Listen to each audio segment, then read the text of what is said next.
প্রত্যেকবারের মতো এবছরও মানুষের ঢল ছিল চোখে পড়ার মতো। সিনেমার টানে টিকিটের জন্য ছিল দীর্ঘ অপেক্ষা।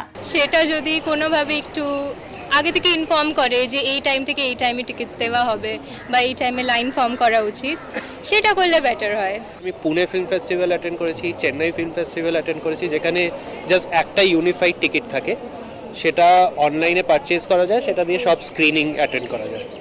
তো যেখানে লজিস্টিক্সটা অনেকটা স্মুথ হয়ে যায় আর কি। এবছর দুটি প্রদর্শনীর আয়োজন করা হয়েছে।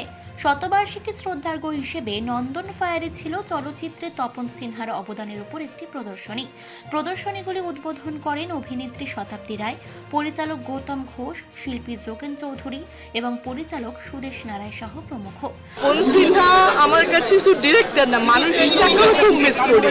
আমার সবসময় মনে হয় যে প্রত্যেক মুহূর্তে এবং আমার সব থেকে রাগ হয় যেটা যে সম্মান, যে জায়গা ওনার পাওয়ার ছিল, কোথাও যেন আমরা সেটাকে পিছিয়ে রেখেছি।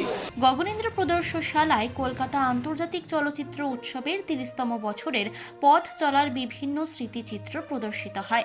ফেস্টিভ্যালের আর্কাইভে যে ছবিগুলো ছিল সেইগুলো নিয়ে একটা 30 বছরের যে জার্নি, সেটার একটা এক্সিবিশন করা খুবই নস্টালজিক ট্রিট আমার পক্ষে, কারণ আমি এই কমিটিটার ফাউন্ডার চেয়ারম্যান ছিলাম এবং প্রায় 6 বছর মতো আমি চেয়ার করেছি। পরে অনেক পুরনো ছবিগুলো দেখে আমার খুব নস্টালজিয়া হচ্ছে, অনেক মনে পড়ে যাচ্ছে।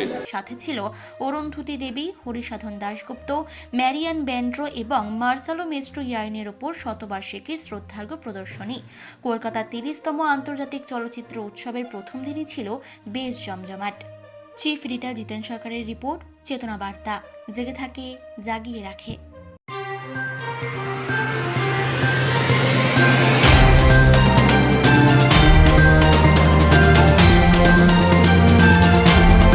চেতনা বার্তা, জেগে থাকে, জাগিয়ে রাখে।